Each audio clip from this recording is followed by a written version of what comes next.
kesabaran. Sebagai anak-anak Tuhan, kita harus memiliki kesabaran di dalam hidup kita. Di saat kita mengasihi, kita juga akan bersikap sabar. 1 Korintus 13 ayat 4 berkata, kasih itu sabar, kasih itu murah hati, ia tidak cemburu, ia tidak memegahkan diri dan tidak sombong. Dan Yakobus 5 ayat 10-11 berkata, saudara-saudara, turutilah teladan penderitaan dan kesabaran para nabi yang telah berbicara demi nama Tuhan. Sesungguhnya kami menyebut mereka berbahagia, yaitu mereka yang telah bertekun. Kamu telah mendengar tentang ketekunan Ayub, dan kamu telah tahu apa yang pada akhirnya disediakan Tuhan baginya, karena Tuhan Maha Penyayang dan penuh belas kasihan. Jadi kita belajar untuk mempraktekkan kesabaran di dalam hidup kita, justru di saat kita menghadapi banyak tekanan, atau ketika kita sedang berada di masa yang sulit.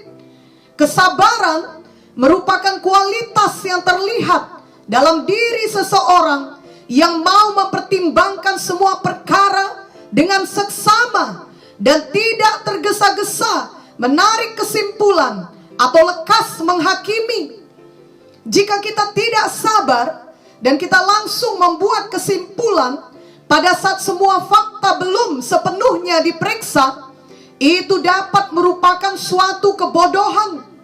Amsal 18 ayat 13 berkata, jikalau seseorang memberi jawab sebelum mendengar, itulah kebodohan dan kecelaannya. Sebagai anak Tuhan, kita harus sabar seorang terhadap yang lain, khususnya ketika orang lain berbuat kesalahan. Kita juga menyadari bahwa diri kita sendiri tidak luput dari kesalahan. Kolose 3 ayat 13 berkata, sabarlah kamu seorang terhadap yang lain, dan ampunilah seorang akan yang lain.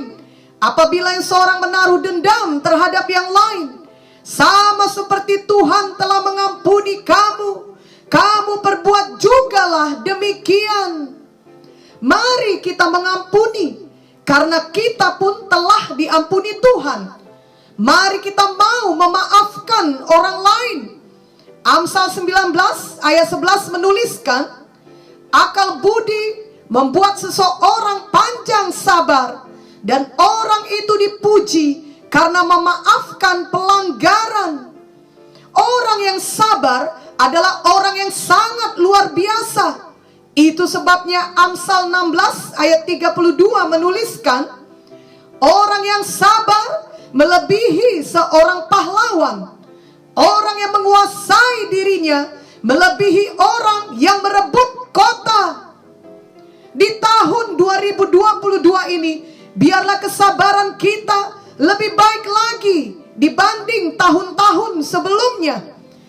Ketika kita dalam persoalan, mari tetap beriman dan tidak mencari jalan pintas yang berarti berkompromi dengan dosa atau menempuh jalan yang melanggar firman Tuhan.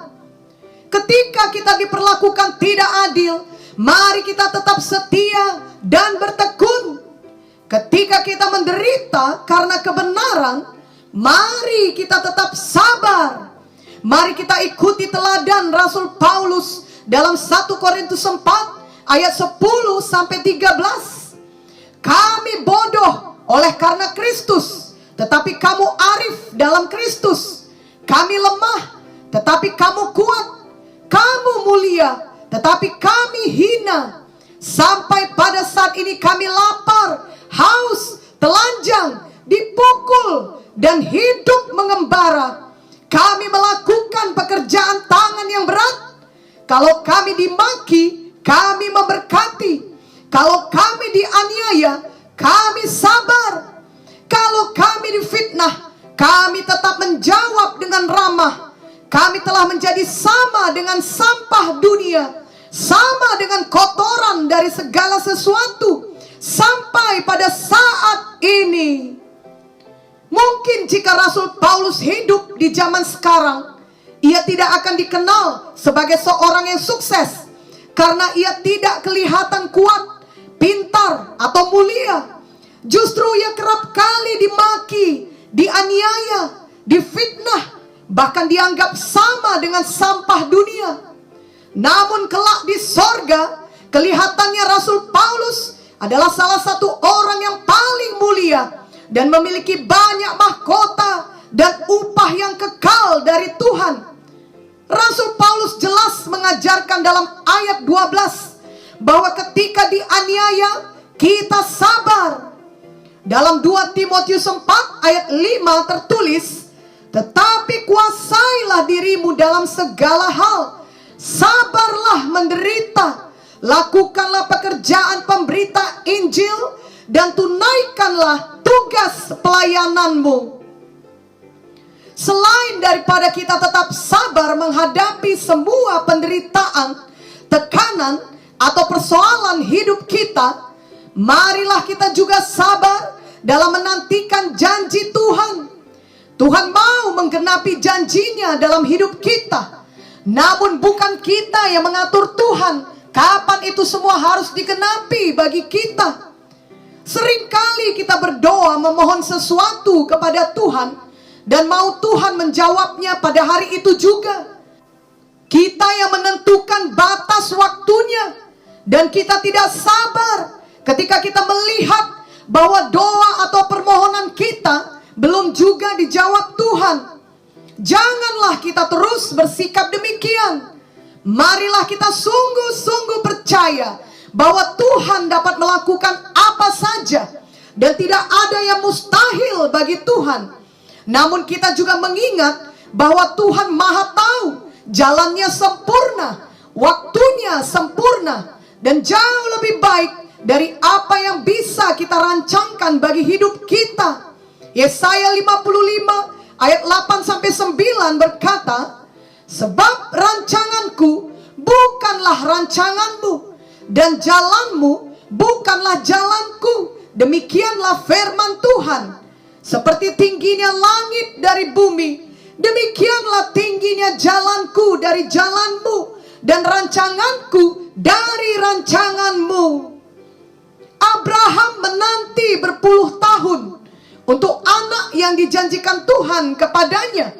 Ketika Sarah melahirkan Ishak, umur Sarah sudah 90 tahun. Dan umur Abraham sendiri berkisar 100 tahun. Itu adalah hal yang mustahil, tetapi menjadi tidak mustahil karena Tuhan Maha Kuasa. Namun Tuhan tidak melakukannya sesuai dengan waktu yang diinginkan Abraham. Abraham harus menanti dengan sabar. Ibrani 6 ayat 15 berkata, Abraham menanti dengan sabar, dan dengan demikian ia memperoleh apa yang dijanjikan kepadanya. Musa berumur 80 tahun ketika Tuhan mengutusnya kembali ke Mesir untuk memimpin bangsa Israel keluar dari perbudakan.